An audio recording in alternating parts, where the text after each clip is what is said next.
తెలంగాణ రాజకీయం మరోసారి వేడెక్కబోతుంది.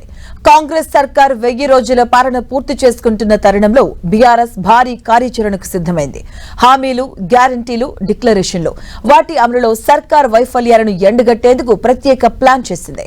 సెప్టెంబర్ 2 నుంచి వారం రోజుల పాటు రాష్ట్ర వ్యాప్తంగా వరుస కార్యక్రమాలు చేపట్టబోతుంది కారు పార్టీ.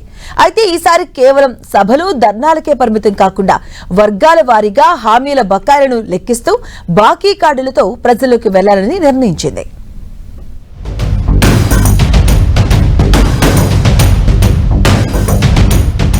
వెయ్యి రోజులు, 1000 ప్రశ్నలు.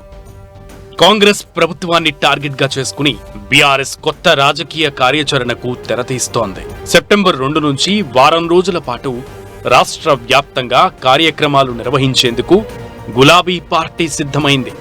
పార్టీ ముఖ్య నేతలతో నిర్వహించిన టెలికాన్ఫరెన్స్ లో వర్కింగ్ ప్రెసిడెంట్ కేటీఆర్ దీనిపై దిశానిర్దేశం చేసినట్లు పార్టీ వర్గాలు చెబుతున్నాయి. అయితే ఈసారి నిరసనలతో సరిపెట్టకుండా ప్రజల సమస్యలనే కేంద్రంగా చేసుకుని కాంగ్రెస్ ప్రభుత్వాన్ని ఇరుకున పెట్టాలన్నది బీఆర్ఎస్ వ్యూహంగా కనిపిస్తోంది.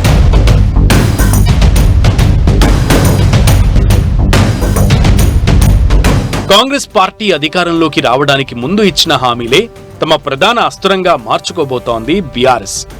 హామీలు, డిక్లరేషన్లు, 6 గ్యారెంటీలతో ప్రజలకు ఇచ్చిన హామీలను గుర్తు చేస్తూ ఏవేవి అమలయ్యాయి, ఏవి మిగిలిపోయాయి, కాంగ్రెస్ ఇచ్చిన హామీల ప్రకారం ఎవరికి ఎంత బకాయి ఉంది అనే లెక్కలను ప్రజల ముందు పెట్టాలని బీఆర్ఎస్ నిర్ణయించింది.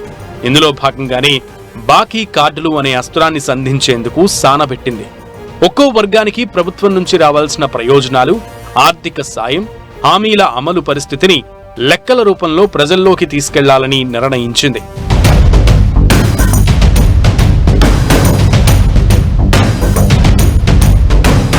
రైతులు, మహిళలు, వృద్ధులు, రైతు కూలీలు, యువత, విద్యార్థులు ఇలా ఒక్కో వర్గం చొప్పున ప్రత్యేక కార్యక్రమాలు నిర్వహించాలని డిసైడ్ అయింది బీఆర్ఎస్. ముఖ్యంగా విద్యార్థుల ఫీజు రియంబర్స్మెంట్ బకాయిల అంశాన్ని విద్యార్థులు తల్లిదండ్రుల దగ్గరకు తీసుకెళ్లాలని భావిస్తోంది. అదే సమయంలో ఉద్యోగులు, నిరుద్యోగ సమస్యలు, యువతకు ఇచ్చిన హామీలను కూడా మరోసారి తెరపైకి తీసుకురావాలని నిర్ణయించినట్లు సమాచారం.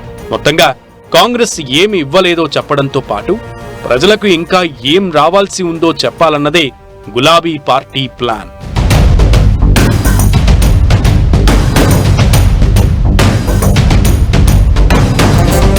మరోవైపు సోషల్ మీడియా మీద కూడా బీఆర్ఎస్ గట్టిగానే దృష్టి పెట్టింది. కొత్త తరానికి చేరువయ్యేలా కాంగ్రెస్ వైఫల్యాలపై వినూత్న ప్రచారాలతో ప్రజల్లోకి వెళ్లేలా ప్లాన్ చేసింది. వీడియోలు, గ్రాఫిక్స్, సోషల్ మీడియా క్యాంపెయిన్లు, వర్గాల వారీగా ప్రత్యేక కంటెంట్, ఇలా ఆన్లైన్, ఆఫ్లైన్ 2 వేదికలపై కాంగ్రెస్ ను టార్గెట్ చేయాలన్నది బీఆర్ఎస్ వ్యూహంగా పెట్టుకుంది. అయితే ఈ కార్యక్రమం కేవలం రాష్ట్ర స్థాయి నేతలకే పరిమితం కాకుండా గ్రామ స్థాయి వరకు తీసుకెళ్లాలని బీఆర్ఎస్ భావిస్తోంది. ఎంపీలు, ఎమ్మెల్యేలు, ఎమ్మెల్సీలు, నియోజకవర్గ ఇన్ఛార్జీలు, మాజీ ప్రజాప్రతినిధులు మొదలుకుని మండల, గ్రామ, వార్డు స్థాయి పార్టీ శ్రేణుల వరకు అందరూ రంగంలోకి దిగాలని ఆదేశించింది.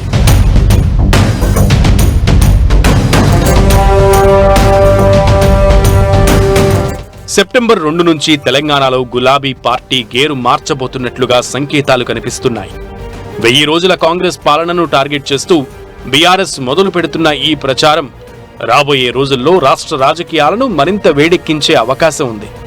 కాంగ్రెస్ పార్టీ ఇచ్చిన హామీల అమలుపై బీఆర్ఎస్ ప్రశ్నలు సంధిస్తుంటే వాటికి కాంగ్రెస్ ఎలాంటి సమాధానమిస్తుందన్నది ఆసక్తికరంగా మారింది.